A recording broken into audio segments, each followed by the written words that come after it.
after 25 years of uninterrupted democratic journey, Nigeria's democracy can be said to have come of age, but stakeholders agree there is still room for improvement. This has prompted the call to the Independent National Electoral Commission, INEC, to establish mobile courts on election day to address cases of vote buying, intimidation, and other electoral violations. According to the advocates, this will stabilize the system for more efficient electoral process. Okay, Emeka, let me start with you. What do you make of the recommendation that INEC should have a mobile court to quickly address issues of vote buying, intimidation, and other electoral offences? You think is the right way to go? Well, mobile courts, no doubt about that. We're taking justice to the grassroots. But if they were that effective, you have the road safety, FRSC has mobile courts on major highways. Yeah. But that does not stop people from driving recklessly. I think the main thing has to do with attitude. Attitude of who? INEC attitude of, or the people? First of all, the voter. Okay, the electorate. How do the electorate perceive democracy? What do they think democracy is all about? Is it about just give me some cups of rice, and at least I'll hold this one until the next election? Or is it about the fact that I'm exercising my franchise, my power, to determine who gets into which office? Okay. Now, when you talk, before we get to the point of punishment, sanctions, there must have been, adequate structures to guide the people, to guide the electorate, to guide the polity, and also to guide electoral officials. Because we've seen malfeasance by electoral officials. Okay. Yes, if there are mobile courts, for instance, in elections where, electoral officials have been accused of, inflating figures and doing, all manner of, underhand, engaging all manner of underhand dealings. Of course, if they are quickly tried, prosecuted, and jailed, maybe that will serve as a deterrent. Because if you have to wait until after the results are declared, okay, some of the evidence may no longer be available. Witnesses may no longer be available. But if you catch them in the act and they are tried, that will be good. But again, there might also be the possibility of miscarriage of justice. So there must, first of all, be a reorientation. Let people see democracy as a trust that all of us owe a duty to guard. It should not just be about elections. Okay. The political parties, INEC, civil society organizations should regularly engage in voter education to make us all know that, look, this country rises or falls, based on our actions. Okay. All right, Majid, I asked him a question, talk about these mobile courts. Asked, will it work? And also, they also said, stricter penalties. Is this enough to sanitize our electoral process? Yes, I want to align with the civil society organization that is making the move under the leadership of Mr. Rotimi, who said that, he was giving a final report on the just concluded Ondo elections at INEC in Abuja, where he said that those mobile courts should hold on election days, whereby, as you are caught offering money or stealing ballot boxes, you are tried immediately, and people see that there are repercussions for some of these things, that some people are being made scapegoats. Because I have not had any instance, well, apart from that, you see that some people are arrested for snatching ballot boxes or for destroying electoral materials. It ends there. You go to courts and you will have some funny news thereafter.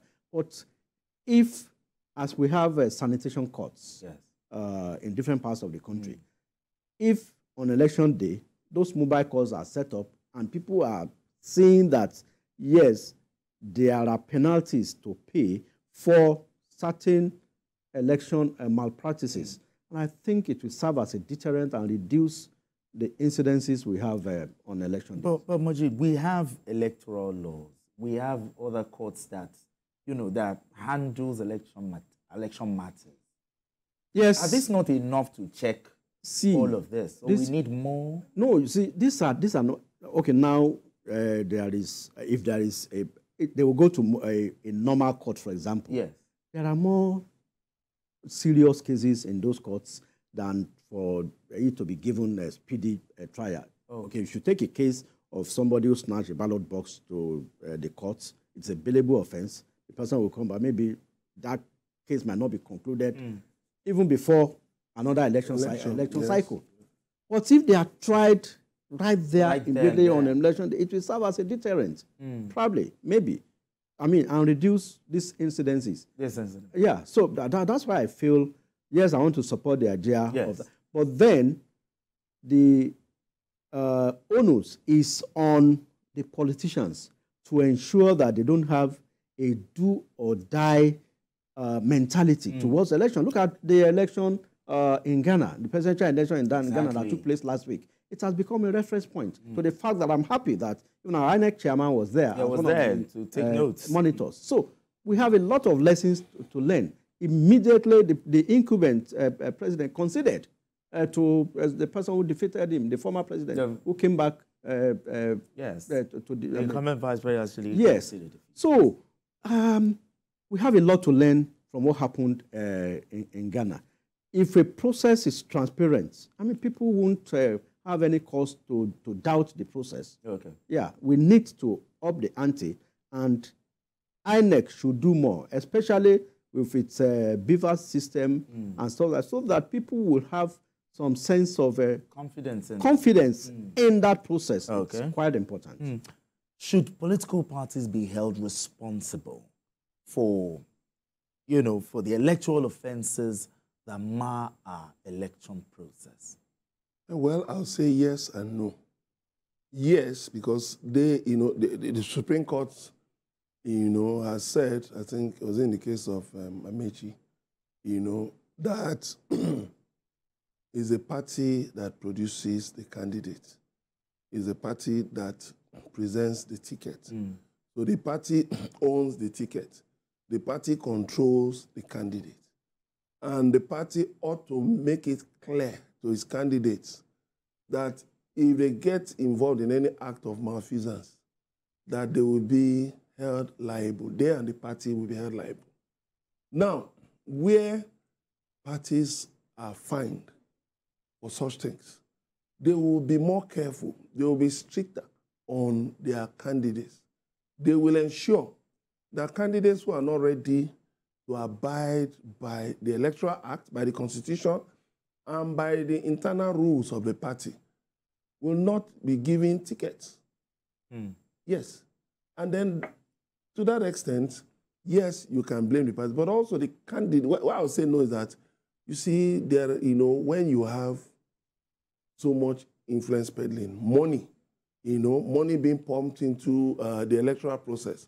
So there is a possibility of the process being compromised. And then party officials may be helpless, where you find people saying that one political godfather or the other has spoken, and said, give it to this person. Wasn't there a case, in our recent history, in this Fourth Republic, where people were gathered at the stadium for a primary, governorship primaries, and a call came from higher quarters that just declare so-and-so candidate as the winner. People were waiting. And just like that. And in this Fourth Republic, it happened. In this Fourth Republic, somewhere in the north, people were just told, that is the person that, will pick the ticket. Everybody go home. And they shared the rice and the soft drinks they came with. Everybody went home. So when you have such in an electoral process, of course, party officials may say no, they won't be a part of it. But what will happen? They'll simply be removed. And another person, a caretaker committee will be put in place, and that's all. So there must be a balance. Okay. There ought to be a balance, but also INEC must hold. Part of the duty is one of his duties is about regular voter sensitization, voter education. He should take his campaign to the markets, to schools, to churches, to mosques, to faith-based organizations, to various places, mechanic garages, different places, to make sure, town halls, to make sure that the people are fully sensitized so that if anybody wants to hire you to go and snatch ballot boxes, know that there's a possibility that you might spend some of your productive years behind bars. So you won't even get involved in it. Oje, let me quickly have your thoughts on this one. Should political parties be held responsible for electoral offences that mar our election process? You have political parties that are desperate to ensure that they remain in power. Yeah. That's number one. But then, basically, it is the individual, not even the political parties per se. Yeah, the candidate. It is the candidates. Those candidates that wants to win. I mean, take a look at 2015, for example, when even the party was pushing Jonathan to go to court. Jonathan said, no, I'm not going to court. I've lost this election. No amount of victory is worth more than the blood of a Nigerian. I mean, I can't forget that quote. He said, no, I'm conceding defeat. Despite the fact that, imagine Orubebe, who later apologized, yes, was crying more than the bereaved. I mean, I can't forget that incident. He wanted to disrupt the process. Whereas Jonathan, who is the president who was involved, said, no, I've lost this election. I'm going home. Today he remains a statesman. So if you can have the likes of Jonathan and others like that who have considered elections, if we begin to have a credible process of electioneering by INEC, when people see that, yes, the result declared for this election is a true reflection of what happened at the polling unit, I think we'll begin to have a credible process where it will be difficult for people to want to kill themselves on election. Those people who are going there to disrupt elections to snap ballot boxes, they are not going there out of their own free will. The candidate can be at all the polling units. They are being masterminded by the candidates to perpetrate evil, to ensure that their will is supreme over any other person, no matter how popular. Now, I like the fact that you talked about the candidates.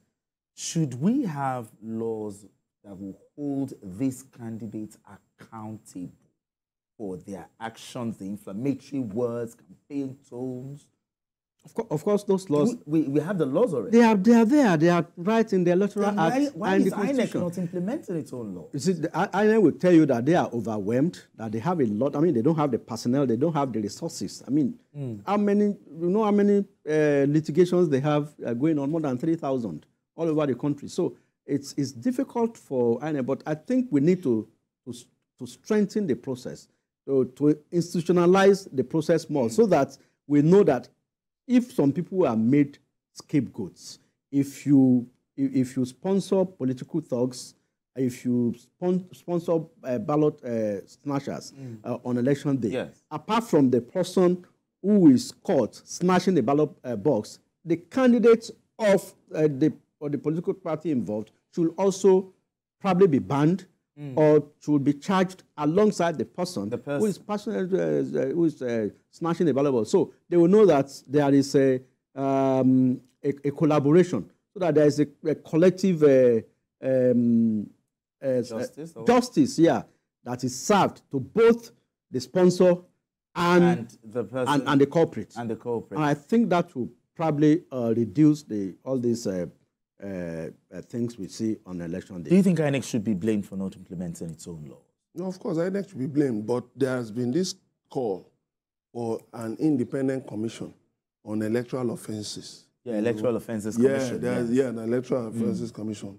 Well, it may not be a bad idea, but the question people are asking is that after elections, what will they be doing? What will they be doing? But again, it all boils down to one thing: good governance. If those in offices at different levels govern their spaces well, look, why will people be waiting for you to give them cups of rice or give them semo or give them, cash. Who will want to be recruited by politicians, to go and snatch ballot boxes? Let's govern the country well. Let's fix the country. And then a lot of these things will just naturally... Exactly. It's not that they'll totally eradicate it, but at least we'll see some... All right, it's a fine place to just end it as we talk Nigeria. But